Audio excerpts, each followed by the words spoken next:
Nós estamos tratando esse mês sobre o tema Eis o Messias.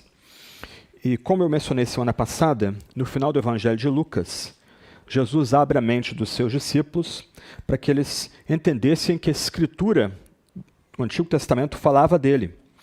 O texto de Lucas 24, 27 diz: E começando por Moisés e todos os profetas, explicou-lhes o que constava a respeito dele em todas as Escrituras. Mais adiante, ele aparece aos 11 discípulos e ele diz: São estas as palavras que eu lhes falei, estando ainda com vocês. Era necessário que se cumprisse tudo o que está escrito a respeito de mim, na lei de Moisés, nos profetas e nos salmos. Então lhes abriu o entendimento para compreenderem as Escrituras. Lucas 24, versos 44 a 45. Nesse mês que nós celebramos o advento, a encarnação do nosso Salvador, a vinda de Emanuel, Deus conosco, nós estamos usando essa estrutura que Jesus nos ofereceu para tentar descobrir o que o Antigo Testamento fala a respeito dele, na lei, nos profetas e nos salmos. A nossa oração, como dito semana passada, é que Jesus, que no passado abriu a mente e o coração dos seus discípulos para entender o que a Escritura dizia dele, ele faça o mesmo conosco hoje, pelo poder do Espírito, que a gente consiga entender o que o Antigo Testamento testemunha a respeito de Jesus. No domingo passado, nós consideramos Êxodo capítulo 7 a capítulo 12, tratando do Messias esmagando os seus adversários. Então você lembra que a gente gastou um bom tempo aí investigando o Antigo Testamento e vendo a grande e impressionante vitória de Yahvé sobre os seus inimigos, sobre o faraó e o Egito, mas também nós mostramos como aquela história alcança cumprimento em Jesus, que é não só o Messias, mas o próprio Yahvé, que vem para esmagar aqueles inimigos que nos acossam. Hoje nós vamos tratar de Isaías capítulo 52, verso 13, até Isaías 53, verso 12, e o tema é o Messias esmagado pelos seus inimigos. Uma das grandes passagens da Sagrada Escritura, talvez a mais importante passagem do Antigo Testamento, tratando a respeito da vinda do Messias, escrito há 2.700 anos atrás, pelo menos. O texto diz, Isaías 52, 12, ou 52, 13, até 53, 12. Eis que o meu servo procederá com prudência, será exaltado e elevado e será muito sublime. Como muitos pasmaram à vista dele, pois seu aspecto estava tão desfigurado, mais do que de qualquer outro, e a sua aparência mais do que a dos outros, filhos dos homens, assim causará admiração às nações, e os reis fecharão a sua boca por causa dele. Porque verão aquilo que não lhes foi anunciado, e entenderão aquilo que não tinham ouvido. Quem creu em nossa pregação, e a quem foi revelado o braço do Senhor, porque foi subindo como renovo diante dele, e como raiz de uma terra seca. Não tinha boa aparência, nem formosura. Olhamos para ele, mas não havia nenhuma beleza que nos agradasse. Era desprezado e o mais rejeitado entre os homens, homem de dores e que sabe o que é padecer. E como um de quem os homens escondem o rosto, era desprezado e dele não fizemos caso. Certamente ele tomou sobre si as nossas enfermidades, e as nossas dores levou sobre si, e nós o considerávamos como aflito, ferido de Deus e oprimido. Mas ele foi traspassado por causa das nossas transgressões, e esmagado por causa das nossas iniquidades. O castigo que nos traz a paz estava sobre ele, e pelas suas feridas fomos sarados. Todos nós andávamos desgarrados como ovelhas, cada um se desviava pelo seu próprio caminho, mas o Senhor fez cair sobre ele a iniquidade de todos nós. Ele foi oprimido e humilhado, mas não abriu a boca. Como cordeiro foi levado ao matadouro, e como ovelha muda diante dos seus tosqueadores, ele não abriu a boca. Pela opressão e pelo juízo ele foi levado, e de sua linhagem, quem se preocupou com ela? Porque ele foi cortado da terra dos viventes, foi ferido por causa da transgressão do meu povo. Designaram-lhe a sepultura com os ímpios, mas com o rico esteve na sua morte, embora não tivesse feito injustiça, e nem o engano fosse encontrado em sua boca. Todavia, ao Senhor agradou esmagá-lo, fazendo-o sofrer. Quando ele der a sua alma como oferta pelo pecado, verá sua posteridade e prolongará os seus dias, e a vontade do Senhor prosperará nas suas mãos. Ele verá o fruto do trabalho de sua alma e ficará satisfeito. O meu servo, o justo, com seu conhecimento justificará a muitos, porque as iniquidades deles levará sobre si. Por isso, eu lhe darei a sua parte com os grandes e com os poderosos, ele repartirá o despojo, pois derramou a sua alma na morte e foi contado com os transgressores. Contudo, levou sobre si o pecado de muitos e pelos transgressores intercedeu. Essa passagem, que nós vamos considerar hoje de manhã, é chamado, no grande livro do profeta Isaías, de quarto cântico do servo. Em outras palavras, esse é o quarto hino profético que o grande profeta do Antigo Testamento, Isaías, escrevendo na iminência da destruição de Jerusalém, antes que a Babilônia viesse a destruir Jerusalém, ele profere, mirando a vinda do servo. Em Isaías capítulo 42, versos 1 a 4, nós temos a escolha do servo, Yahvé escolhendo o seu servo e apontando este como seu servo. Em Isaías 49, versos 1 a 6, nós temos descrita a missão do servo. Em Isaías 50, 4 a 9, nós temos aí a descrição da firmeza e obediência do servo. Mas nessa passagem, que se torna o clímax desses cânticos do servo, este é descrito como o braço do Senhor, de um lado, e do outro lado como homem de dores. E nós vamos tentar caminhar usando essas duas imagens para tentar entender quem é esse servo e por que a gente deve prestar culto a ele. O cântico original é dividido em 5 estrofes, mas por uma questão de tempo eu vou dividir ela em 3 partes principais ou 3 ângulos pelos quais a gente pode considerar essa passagem. Meu primeiro tópico, então, é que nós vemos nessa passagem a exaltação, mas também a rejeição do servo e do Messias, capítulo 52, verso 13, até 53, verso 3. A passagem começa com a expressão eis que o meu servo. Quando a gente considera esse cântico, esse quarto cântico do servo, e compara com os outros cânticos anteriores, você vai notar que essa expressão ela aparece em outros cânticos. Eis, em outras palavras, nós temos aqui Deus, o Senhor Todo-Poderoso, Yahvé, o Eu Sou que esmagou o Faraó e o Egito no passado, apontando para o Israel fiel e para nós a figura do servo. Aqui nós temos um chama-atenção. Yahvé introduz e apresenta esse personagem. Eis o meu servo. Esse servo pertence a Yahvé. Ele é íntimo do próprio Yahvé.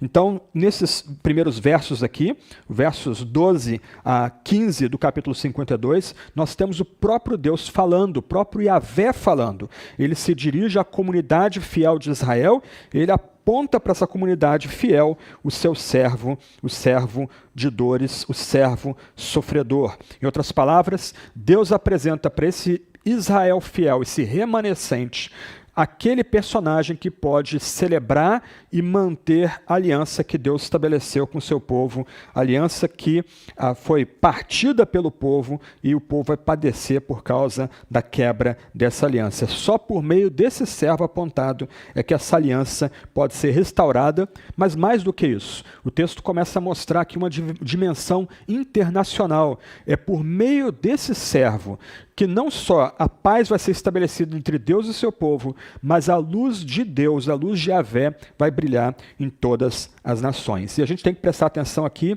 em 3 palavrinhas que aparecem nesse primeiro verso. Esse servo, ele não é apenas prudente, e a ideia de prudência aqui tem a ver com discernimento, até mesmo com prosperidade, segundo algumas traduções. Então esse servo do Senhor vai ser próspero, ele vai ver a prosperidade, a vitória da sua obra, mas olha só o que o Yahvé diz desse servo. Ele vai ser exaltado, ele vai ser elevado, esse servo ele é sublime. O que é espantoso para nós aqui? Essas 3 palavrinhas aparecem 4 vezes no livro do profeta Isaías. E elas aparecem juntas no livro dessas 4 vezes no livro do profeta Isaías. Elas vão aparecer no capítulo 5, verso 15, no capítulo 6, verso 1, no capítulo 33, verso 10 e no capítulo 57, verso 15.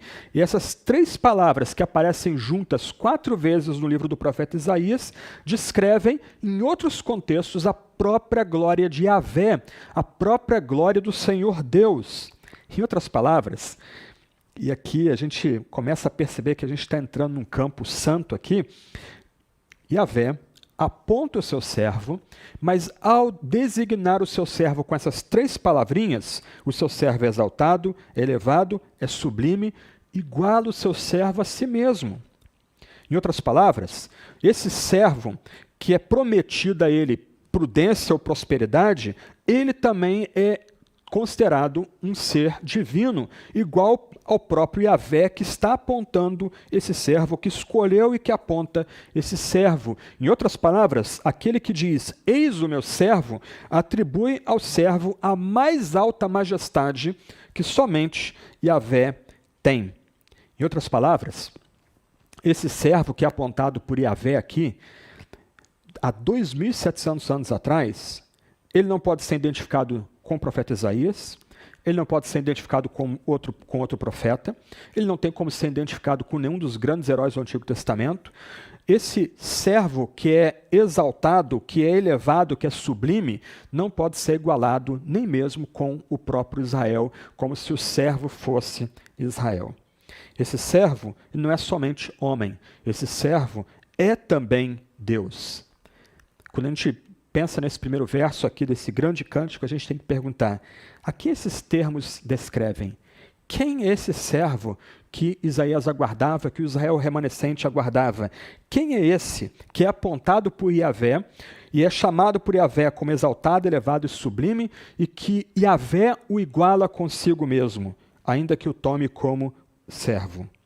Então, nesse primeiro verso, dessa primeira parte, nós temos a exaltação do servo. O servo é descrito como aquele que é incomparável, que é o exaltado, que é igualado ao próprio Yahvé. Mas a passagem continua.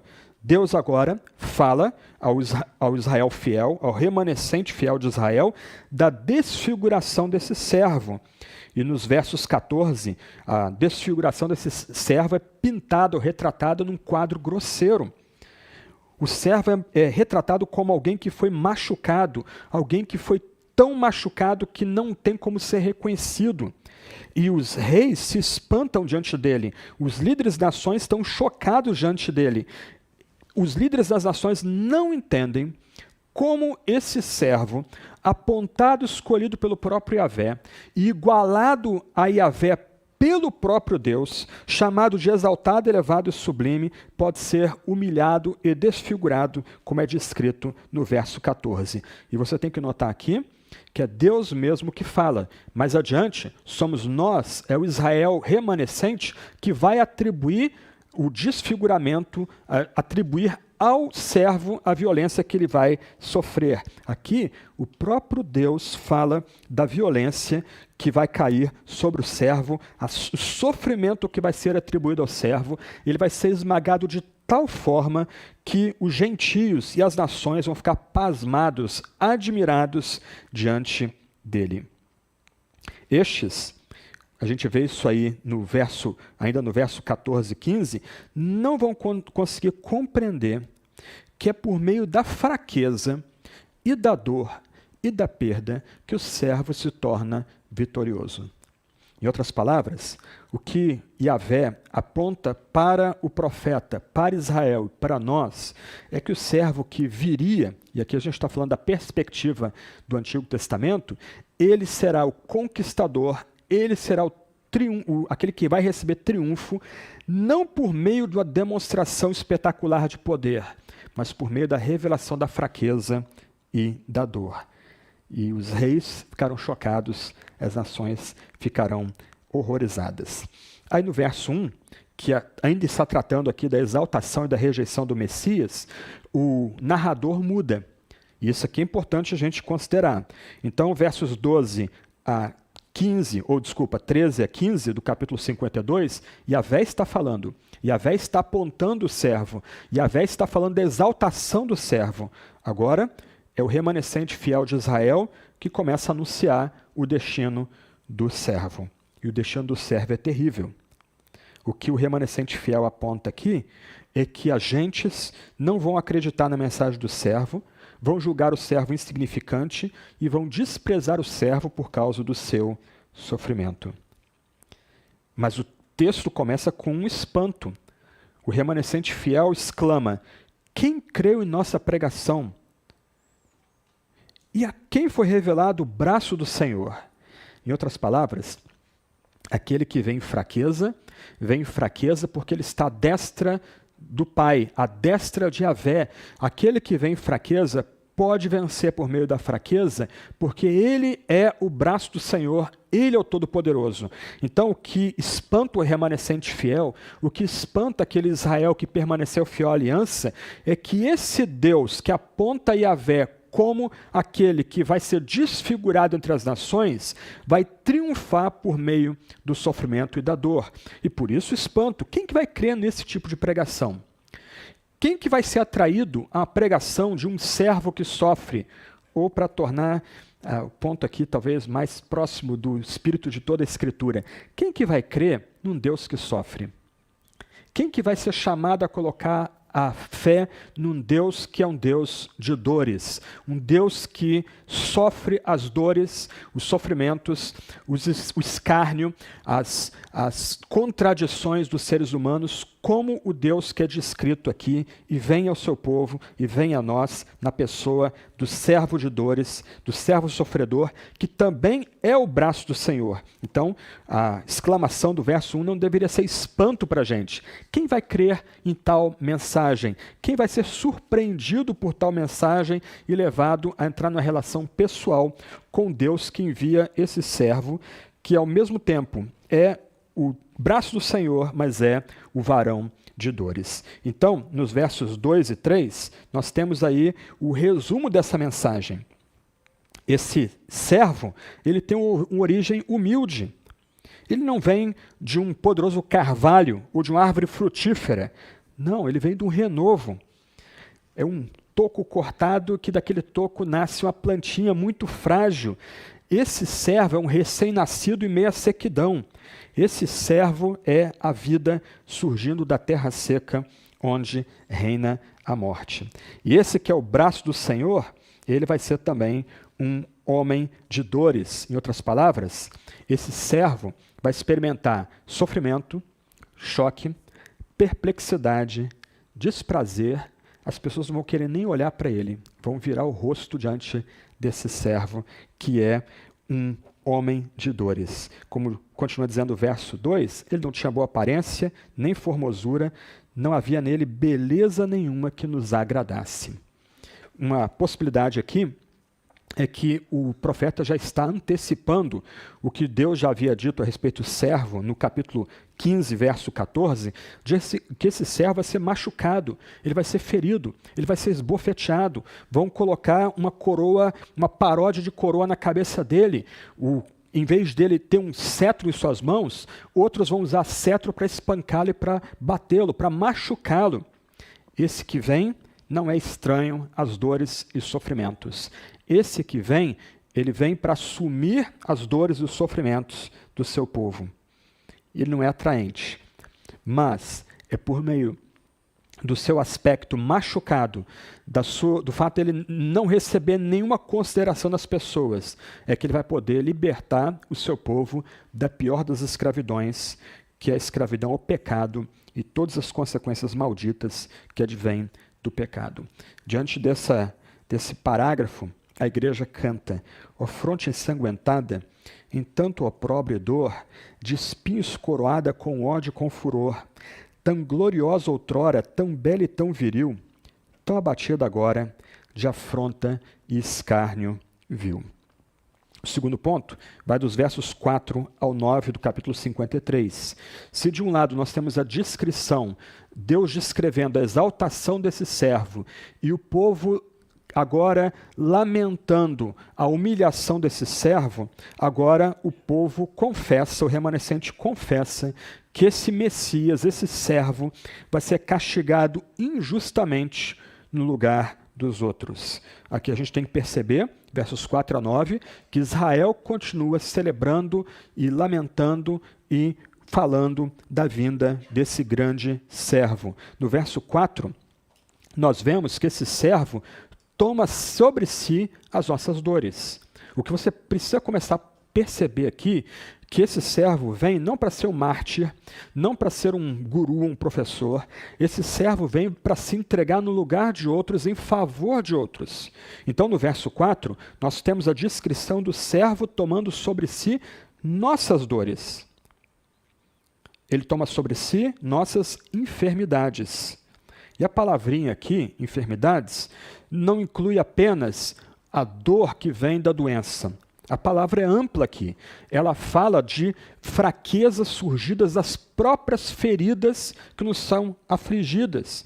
A palavra enfermidades aqui, o servo toma-se as nossas enfermidades, toca todo tipo de sofrimento, tanto físico no corpo, quanto mental na alma. O servo, então, toma sobre si as nossas dores. Esse servo é descrito como ferido de Deus. Então, um ponto importante para nós aqui é que ao mesmo tempo que o filho, não quero antecipar, ainda antes, o servo toma sobre si as nossas enfermidades, as nossas dores, todas as nossas dores. Ele não faz isso por acaso. Ele não faz isso porque ele é levado pelos seres humanos a tal posição. Antes, como a gente vai ver daqui a pouco, ele voluntariamente se coloca no lugar de vigário, se coloca no lugar do seu povo, ele toma sobre si as dores e os sofrimentos do seu povo, mas ele faz isso porque ele é apontado para isso por causa do seu próprio Deus, do Deus que lhe apontou e do Deus que dá a ele esse também status divino. Ele tomou sobre si as nossas enfermidades e as nossas dores levou sobre si. A ideia é que ele colocou enfermidades, feridas, ferimentos, dores sobre os seus ombros, e ele fez isso porque ele foi ferido por Deus. Os sofrimentos do servo, então, não são resultado do seu próprio pecado, não são resultado do seu próprio sofrimento ou dor, mas o servo foi colocado pelo seu Deus, Yahvé, como um sacrifício em favor e no lugar dos outros ou no lugar do seu povo. O servo, então, toma sobre si as dores do seu povo, as fraquezas do seu povo, ele carrega em seus ombros, ele é desfigurado e machucado por tomar sobre si os sofrimentos, as dores, as fraquezas, as feridas do seu povo. Isso é obra de Deus e obra exclusiva de Deus. Que homem consegue fazer isso em favor do outro? No verso 5, nós vemos aí o servo, não só no verso 4, tomando sobre si as nossas dores, mas tomando sobre si o nosso castigo. Verso 5 lembra que ele foi traspassado por causa das nossas transgressões e esmagado por causa de nossas iniquidades. Há um paralelismo aqui. Traspassado, esmagado. Essas duas palavras descrevem a violência terrível que o servo sofre. A morte violenta do servo mostra para a gente o quão terrível é o pecado. O pecado não é algo que nós cometemos contra o próximo, ainda que a gente o faça. O pecado, sobretudo, é pecado contra Deus. Tanto que as duas palavrinhas aqui referem-se a isso. Ele foi traspassado por causa de nossas transgressões. Em outras palavras, nós éramos transgressores. Nós não conseguimos caminhar no caminho da aliança que Deus, que Yahvé, traçou para nós, traçou para o seu povo. E o Filho foi esmagado por causa de nossas iniquidades.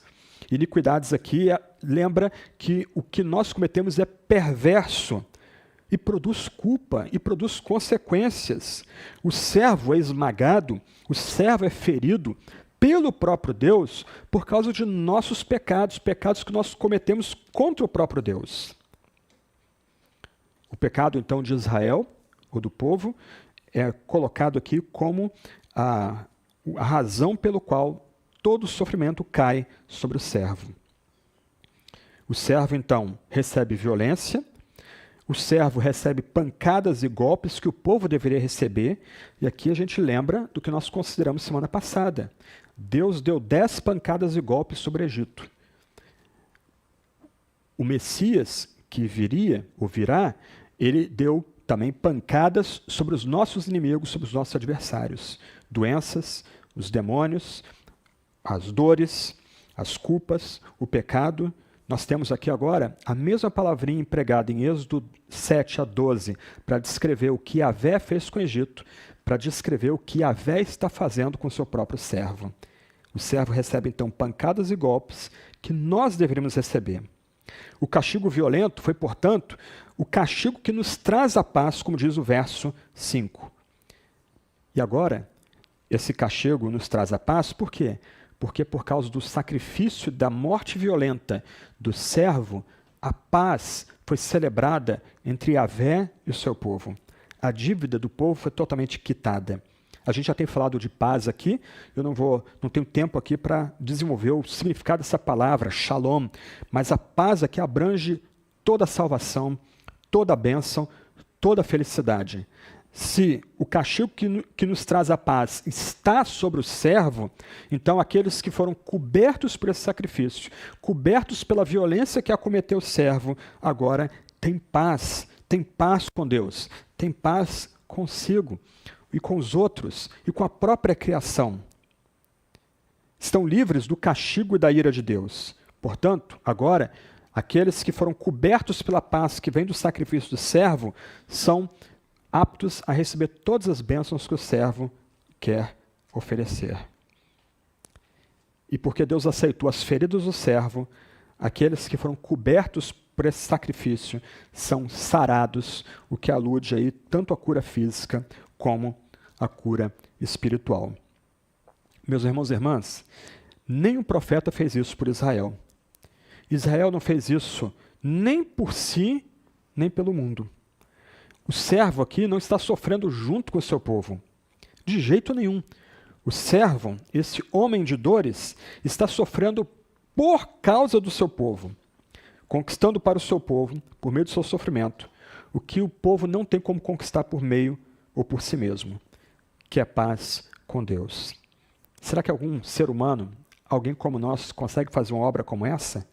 Tomar sobre si as nossas dores e tomar sobre si o nosso castigo? Quem é esse servo? Verso 6, nós temos aí a descrição do servo tomando o nosso lugar. Nota o encadeamento nessa segunda parte aqui. O servo assume sobre si as nossas dores, toma sobre si as nossas culpas e pecados, ele toma o nosso lugar, ele se oferece como um sacrifício em nosso lugar. Do verso 6 ao verso 9, esse poema lida aí com a metáfora da ovelha e do cordeiro. A ovelha era usada como um sacrifício para salientar que sem o derramamento de sangue não haveria perdão de pecados. Mas a ovelha aqui também é usada para fazer um contraste entre o Israel pecaminoso e o servo inocente. A tendência aqui de nós, como ovelhas, é nós caminharmos segundo o nosso próprio caminho. Em outras palavras, nós somos pecadores não só por natureza, nós já nascemos pecadores, mas nós voluntariamente pecamos. Nós temos prazer no pecado. Nós voluntariamente escolhemos pecar e a gente não consegue se livrar desse vício maldito. Do outro lado, o servo como ovelha tem um papel diferente. Deus fez cair sobre esse servo a iniquidade de nós todos. A culpa do pecado que estava sobre nós agora é transferida para o servo como essa ovelha que vai muda para ser tosqueada. Ela não reclama, não berra, não esperneia, ela simplesmente vai como lhe está determinado. Como é dito no Novo Testamento, Deus faz dessa ovelha pecado por nós. Então o servo toma o nosso lugar. Nós temos aqui, gente, uma troca muito maluca. Nós somos pecadores. A ira de Yahvé deveria ser derramada sobre a gente, como foi derramada sobre o Egito no passado. Mas agora, entre nós e Yahvé, se interpõe o servo. Um servo que foi apontado pelo próprio Deus. E um servo que recebe em si mesmo, que carrega em si mesmo nossas dores e sofrimentos, nossas feridas, nossas culpas e pecados, e ele toma o nosso lugar nesse sacrifício sangrento. Ele vai como ovelha para o matadouro, muda diante dos seus tosqueadores, não abre a boca. No verso 7 é enfatizada a entrega submissa desse servo. Ele foi oprimido, ele foi maltratado, como a Bíblia de Jerusalém traduz, ele livremente humilhou-se. Agora nós temos a imagem do cordeiro e da ovelha. A ovelha, ela está indo para ser tosqueada. O cordeiro, que é o bichinho novinho, ele era oferecido como sacrifício expiador no Antigo Testamento. Sob a lei do Antigo Testamento, esse cordeiro era sacrificado no tabernáculo, no templo, para que o seu sangue fosse aspergido sobre o povo, para que o povo experimentasse o perdão dos pecados.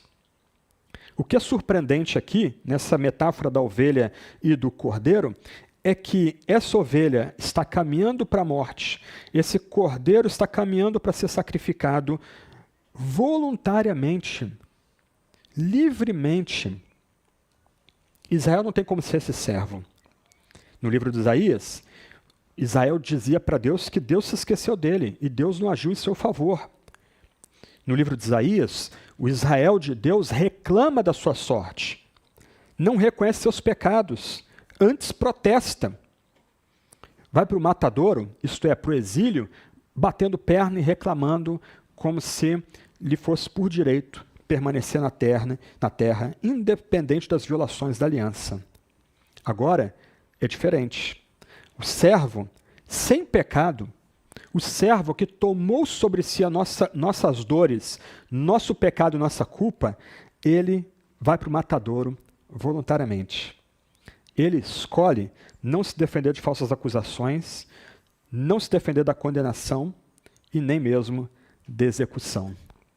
Esse verso 7, como ovelha muda, como cordeiro foi levado ao matadouro, como ovelha muda diante dos seus toscadores, ele não abriu a boca, conjugado com o verso 4, certamente ele tomou sobre si as nossas enfermidades, e as nossas dores levou sobre si, e nós o considerávamos como aflito, ferido de Deus, oprimido, junto com o Êxodo capítulo 12, verso 3, que fala do cordeiro pascal, e a gente meditou nisso semana passada, são considerados a fonte da exclamação de um outro profeta, mais adiante, que vai dizer: eis o Cordeiro de Deus que tira o pecado do mundo.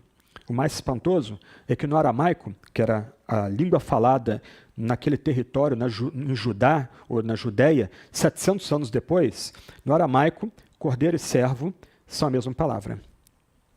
Então, aquele outro profeta deveria estar exclamando também: eis o servo de Deus que tira o pecado do mundo. Quem é esse cordeiro? Quem é esse servo? Quem pode se entregar de forma submissa a Deus, tomando o nosso lugar, assumindo sobre si a ira que deveria ser derramada sobre nossos pecados e carregando em si as nossas feridas, dores, sofrimento e enfermidade. Verso 8, nós temos a condenação injusta e a morte do servo. Nós vemos aí que esse servo foi, como traduz a Bíblia de Jerusalém, detido, julgado, preso e também condenado. Ninguém se preocupou com esse servo. Devem ter bocejado quando souberam da prisão, julgamento e condenação desse servo. Ninguém saiu em sua defesa. Ninguém se colocou ao lado desse servo quando ele foi detido, julgado, preso e condenado. E esse verso destaca que nem se reconheceu o significado mais profundo da morte desse servo. Ele foi cortado da terra dos viventes, sem chamar a atenção daqueles que se levantaram para sacrificá-lo. Mas olha o final do verso. Foi ferido por causa da transgressão do meu povo. Mais uma vez, o profeta, 2.700 anos atrás, destaca para nós aqui que a morte desse servo será uma morte vicária. Esse servo morre no lugar de outros. Esse servo vai tomar sobre si as dores e feridas de outros. Esse servo vai morrer no lugar de pecadores, dos pecados de outros. Esse servo vai morrer de forma submissa, condenado de forma injusta. Nota que esse verbo ele está na voz passiva. Na verdade, o texto diz que ele foi levado, foi cortado e foi ferido. No verso 4 diz que ele foi ferido e oprimido. No verso 5 diz que ele foi traspassado e esmagado. Em outras palavras, a voz passiva aponta para a gente aqui que o servo foi morto não pela fúria das gentes, mas ele foi morto pelo próprio Deus. Deus o esmagou. por causa de nossas culpas, por causa do nosso pecado, por causa de nossas iniquidades e transgressões, por causa de nossas dores e feridas. Mais uma vez, o hebraico aqui, ferida, remete a gente à narrativa de Êxodo. Deus mesmo golpeou esse servo. Deus mesmo feriu esse servo. Feriu por causa de nossas transgressões. Deus mesmo apontou esse servo para ser um mediador entre a comunidade pactual que não conseguia se adequar ao pacto e um Deus totalmente santo, totalmente perfeito, sempre fiel a esse pacto. Por causa da transgressão do meu povo, a morte do servo é substitutiva. Quem é esse servo? Quem pode morrer dessa forma? Quem pode sustentar em si mesmo toda a ira de Deus contra o pecado e contra a transgressão? Aí o verso 9 encerra esse segundo ponto. Esse servo é colocado num túmulo, mas não o túmulo que aqueles que o feriram, ou foram usados para feri-lo e esmagá-lo, intentaram. Nota que ele é contado entre os ímpios, no verso 9. A ideia aqui era que ele fosse sepultado entre aqueles que estão cortados da aliança, estão fora da aliança, aqueles que são malfeitores, transgressores, iníquos. Só que o que Yahvé faz com o seu servo, ele lhe coloca numa sepultura de ricos. O seu corpo repousa entre os ricos. Na morte, esse servo é honrado não pelas gentes, mas pelo próprio Yahvé, pelo próprio Deus. Somente alguém inocente, que não merecia a punição que os ímpios mereciam, é que poderia efetuar a reconciliação. Onde na terra já viveu tal pessoa? A igreja canta. Quão humilhada pende a face do Senhor, não vive, não resplende, já não tem luz nem cor. Ó crime inominável, fazer anuviar o brilho inigualável de um tão piedoso olhar. Terceiro e último ponto. Nós vemos descrito nos últimos versos do capítulo 53 o triunfo do Messias. No verso 10, o servo será esmagado. Israel continua cantando aqui, continua dizendo: ao Senhor, todavia, agradou esmagá-lo, fazendo-o sofrer. Israel reconhece que a morte desse servo é uma morte vicária, uma morte substitutiva. O servo assume em si mesmo as dores e os sofrimentos, os pecados e a culpa que o povo tem. E ele faz isso voluntariamente, sem reclamar. Ele deliberadamente escolhe ser esmagado no final pelo próprio Deus. A violência que acomete o servo não foi resultado de uma trama de homens maldosos, mas foi do prazer ou da vontade do Senhor. Se isso é chocante para a gente pode considerar o que os apóstolos falam em Atos capítulo 2, em Atos capítulo 4, de que o servo é morto pela presciência e pelo desígnio do próprio Deus. A morte do Messias ocorre porque Deus mesmo pré-ordenou. É mais do que a mera permissão. Para que nós pudéssemos experimentar paz com Yahvé, era necessário que o servo se interpusesse e fosse oferecido como oferta pela culpa. Como uma outra tradução do verso 10 diz, que ele oferecesse sua vida como sacrifício expiatório. E é o próprio servo que traz essa oferta. Os animais eram conduzidos para o templo ou para o tabernáculo. Aquele que iria buscar expiação ali no templo do tabernáculo, pegava o cordeirinho e ia carregando para o tabernáculo ou para o templo para que ele fosse executado ali, sacrificado pelos sacerdotes. Aqui, o próprio servo, ele voluntariamente caminha para o cadafalso. Voluntariamente caminha para o campo da morte. A morte do servo é um sacrifício que restaura a comunhão entre Deus e o seu povo. Pois, como a gente aprende, tanto em Levítico 17, como depois em Hebreus capítulo 9, não existe perdão sem derramamento de sangue. Assim, a oferta pelo pecado que o servo oferece é uma satisfação substitutiva. Quem é esse servo? Quem pode oferecer tal sacrifício? Agora, começam a ser descritos as grandes bênçãos que vão vir sobre o povo por causa do sofrimento do servo. O profeta agora começa a decantar as glórias que seguirão o esmagamento do servo. O texto diz que o servo verá prolongados os seus dias. Vários comentaristas entendem que Isaías, um dos profetas posteriores, já do período final do Antigo Testamento, ele começa a ter vislumbres da grande doutrina da ressurreição do corpo. E inspirado pelo próprio Deus, por próprio Yahvé, o profeta, ele antecipa o fato de que Deus não vai permitir que o seu servo permaneça na morte. O seu servo vai ressuscitar mesmo tendo experimentado morte violenta. O seu servo vai reinar eternamente. Em sua ressurreição, o servo vai triunfar sobre todos os seus inimigos e vai reivindicar os espólios da vitória.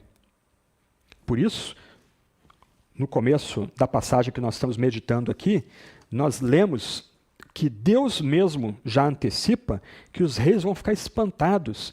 Esse não era aquele que foi esmagado? Esse não é aquele que foi ferido? Não é aquele que foi espancado? Não é aquele que colocaram uma paródia de coroa na sua cabeça e lhe feriu toda a testa? Esse não é aquele que, em vez de carregar um cetro, usaram um cetro macabro para machucá-lo? Como esse triunfou? Ele triunfou porque o Deus é fiel ao seu servo. E Deus levanta o seu servo. Deus dará a eternidade para o seu servo. Ele ressuscitará, ou por meio dele, como diz outra tradução, o desígnio de Deus triunfará. E aí, a partir do verso 11, Deus volta a falar, não é mais a comunidade de Israel. A comunidade de Israel confessa com o profeta que Deus é poderoso para levantar dentre os mortos esse servo. Agora Deus fala o que ele vai conceder para o seu servo. O seu servo ficará satisfeito, no verso 11. Ele verá o fruto do trabalho de sua alma. Meus irmãos e irmãs, no Antigo Testamento, um judeu piedoso morrer sem filhos era uma derrota. Era vergonhoso para ele. Uma mulher não ter filhos, não ter a sua madre aberta no Antigo Testamento, era vergonha. O servo morreu sem filhos, mas agora no seu triunfo, ele vai ver uma multidão de filhos e filhas. O destaque aqui é dado ao fato de que uma multidão se unirá ao servo no seu triunfo. O servo vai olhar essa multidão e vai ficar satisfeito. Ele vai ter prazer em si, em seu Senhor Yahvé, porque ele vê agora o fruto do trabalho, do seu sofrimento, da sua alma. E aí, Deus continua falando das bênçãos que o servo vai dar para o seu povo. O servo não apenas carrega em si as dores e feridas do seu povo. O servo não morre apenas no lugar dos pecados e transgressões e iniquidades do seu povo. O servo não recebe em si o julgamento que o ímpio deveria receber. O servo, positivamente, ele justifica muitos. Ele carrega o pecado de muitos. E ele vai interceder pelos transgressores. O servo vai propiciar justiça. Verso 11. O servo não apenas carrega as nossas dores, o nosso pecado, a nossa transgressão. Ele não apenas morre no lugar de pecadores e de ímpios. Positivamente, como diz o texto, o justo atribui justiça ao seu povo. Gente, isso é maravilhoso. Religião lida com culpa.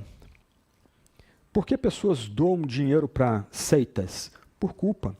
Por que pessoas abrem mão da sua liberdade e sua dignidade diante de líderes religiosos? Por culpa.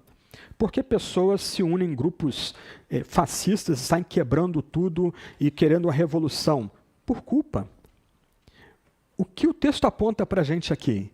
Aquele que é apontado por Yahvé, o varão de dores, o homem de dores, o servo do Senhor, ele não apenas carrega sobre si a nossa culpa, as nossas dores, nosso sofrimento, mas ele, que é justo, atribui a gente justiça.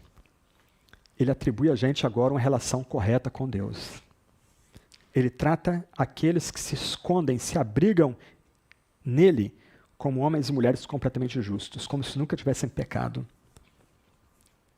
Olha que coisa bonita aqui que a gente tem. quem é esse servo? Quem é esse justo que atribui justiça?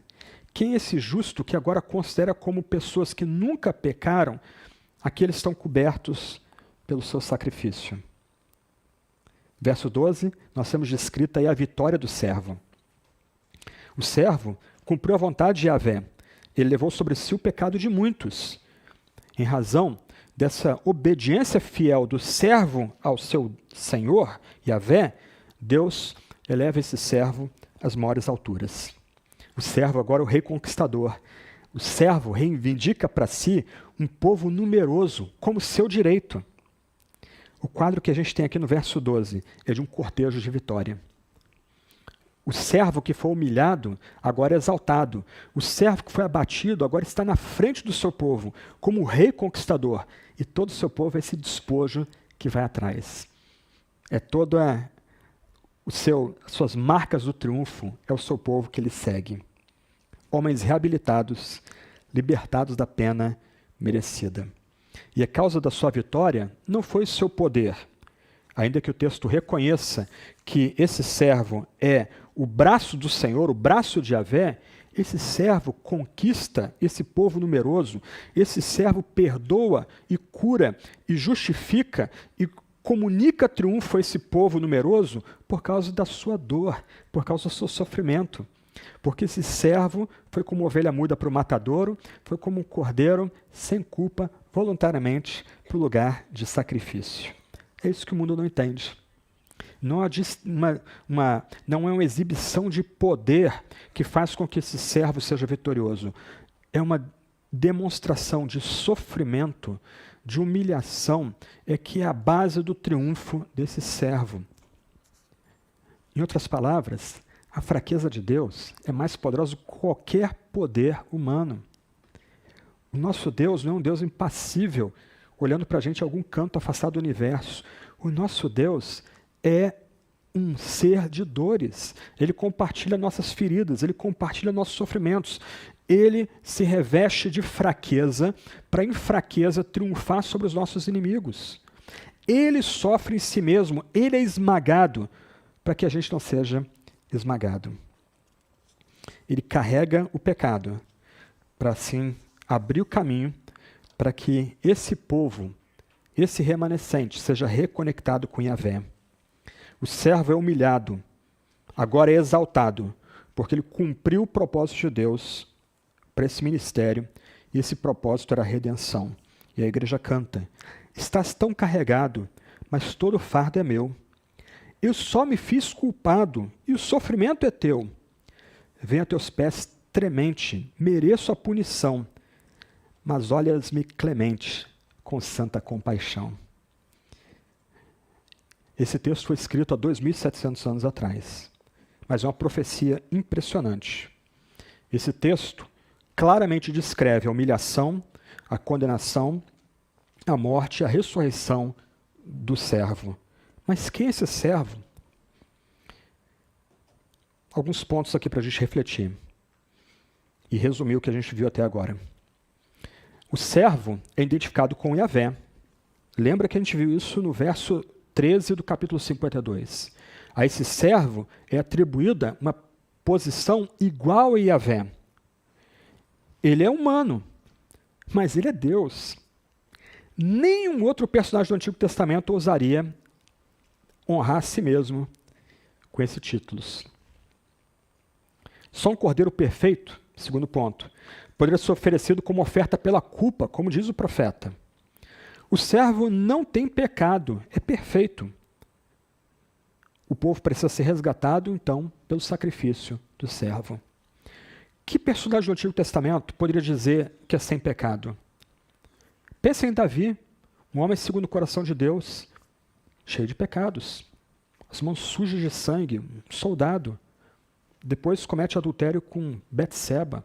Depois manda matar Urias. Que personagem do Antigo Testamento poderia dizer: eu sou esse cordeiro, eu sou esse servo, eu sou sem pecado? Nem mesmo Israel pode se colocar como esse cordeiro. Porque Israel aqui está quebrando a aliança e está na iminência de ser destruída pela Babilônia e por Nabucodonosor. Terceiro ponto. O servo sofreu sem merecer o juízo de Deus. A gente vê isso na passagem. Ele foi oprimido por Deus, porque outros pecaram contra esse Deus, contra Yahvé.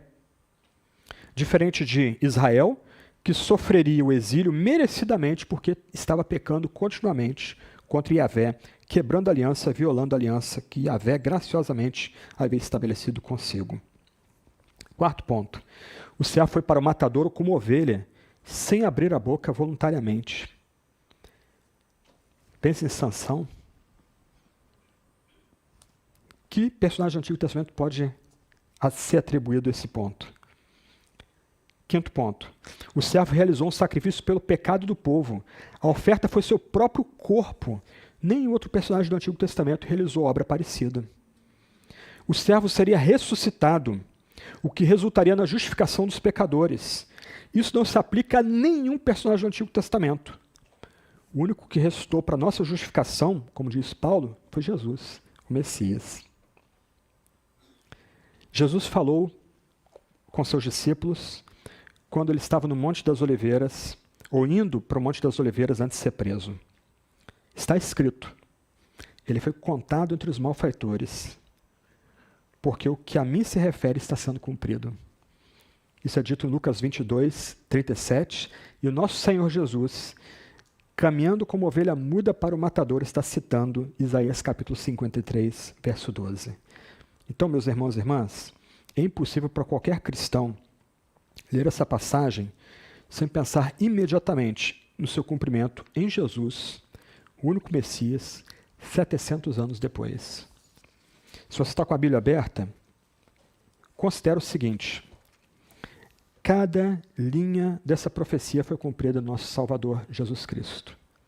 Isso é impressionante, gente. É um texto escrito 700 anos antes da vinda de Emanuel. Se você está com a Bíblia aberta, vai olhando as equivalências, depois eu mando no grupo da igreja a tabela. Capítulo 52, verso 13, o servo é descrito como exaltado, elevado e sublime. No Novo Testamento, Paulo vai dizer que Deus exaltou o servo e o exaltará completamente na sua segunda vinda. 52, verso 14, a aparência do servo é uma aparência desfigurada. Em Mateus 26, 67 é dito que Jesus foi espancado no seu julgamento. No famoso filme do Mel Gibson, Paixão de Cristo, muita gente virou os olhos e achou absurda a descrição dos sofrimentos de Jesus antes dele ser levantado no Calvário. Mas aquela descrição ali é precisa. O nosso Salvador, Jesus, esse servo que veio como Emanuel, ele foi esbofeteado, ele foi espancado, os guardas usaram um tipo de porrete para bater nele, foi colocado sobre sua cabeça uma coroa de espinhos, rasgando sua testa, desfigurando sua face. Capítulo 52, verso 15. Esse servo vai causar admiração às nações. Em Romanos capítulo 15, Paulo vai dizer que Cristo vai ser anunciado em todas as nações. Capítulo 53, verso 3. O servo é desprezado e rejeitado. No Novo Testamento, a gente aprende que muitos rejeitaram Cristo, especialmente as lideranças religiosas do tempo do nosso Salvador. Em Isaías 53, 4 a 6, é dito que o servo sofreu pelo nosso pecado, ele foi ferido por Deus. No Novo Testamento, a gente aprende que Jesus morreu por nossos pecados, de acordo com o plano de Deus. 53, 7, o servo fica quieto diante dos seus opressores. No Novo Testamento, Jesus fica em silêncio diante dos acusadores em seu julgamento. 53, verso 8, o servo é morto pelos pecados do povo. No Novo Testamento é dito que Jesus morreu por nossos pecados. 53, verso 9, o servo teve a sepultura entre os perversos e ricos e não fez o mal. No Novo Testamento é dito que Jesus foi crucificado entre dois ladrões e sepultado num túmulo de um rico oficial. 53, verso 10. Foi a vontade de Deus esmagar o servo, e o servo verá sua posteridade. No Novo Testamento, Deus preparou Jesus, o seu amado e eterno Filho, como oferta pelo nosso pecado. 53, 12. O servo recebeu grande recompensa, pois deu a vida por outros. No Novo Testamento é dito que Jesus recebeu grande recompensa por ter dado sua vida em favor de muitos em lugar de muitos. Como o comentarista diz, ao olharmos novamente essa profecia do sofrimento e exaltação do servo do Senhor, verificamos diante de nós o quadro mais claro do Cristo que estava para vir, que se pode encontrar no Antigo Testamento. Olha que frase bonita aqui. Tem se dito corretamente que parece que esse capítulo foi escrito aos pés da cruz do Gólgota. O cumprimento dessa profecia no sofrimento e exaltação de Cristo muitas vezes é literal e sempre comovente. Como tal, ele é uma das mais vigorosas confirmações da verdade divina da Escritura. Irmãos e irmãs, isso aqui é muito impressionante. 700 anos antes que o nosso Salvador descesse dos céus para habitar entre nós, para se revestir de natureza humana como nós, já havia sido profetizado pela boca de Isaías que esse servo viria. E linha a linha, nós temos aqui uma profecia que se cumpre apenas em Jesus. Ele é esse servo. Ele que é um com o seu Pai. Ele é esse servo que se interpõe entre nós e o Pai, que recebe em si as nossas dores, nossa enfermidade, nosso sofrimento, que recebe a ira que deveria ser derramada sobre nossas transgressões e iniquidades. Ele foi crucificado com os ímpios. Ele foi colocado à tumba de um homem rico. Mas ele, por causa do seu sacrifício voluntário, foi levantado dentre os mortos como nosso Senhor e Salvador, Jesus, nosso único Messias. Portanto, a pergunta do eunuco, em Atos 8, peço que você me explique a quem se refere o profeta, fala de si mesmo ou de outra pessoa, é respondida claramente por Filipe. Esse, descrito em Isaías 52 e 53, é Jesus, o servo, o Messias, o Filho de Deus. E aí o eunuco corre para ser batizado. Ele entendeu que um Deus que faz grandes promessas e as cumpre é um Deus que merece ser temido, merece ser servido. E um Deus que, diante dele, a gente corre para o servo para buscar refúgio nele. Para terminar, duas frases de Matthew Henry. A primeira ele diz: em nenhuma outra parte do Antigo Testamento se profetiza tão clara e plenamente como nesse capítulo que Cristo deveria sofrer e em seguida entrar na glória. Em outra frase dele: vem e vê como Cristo nos amou.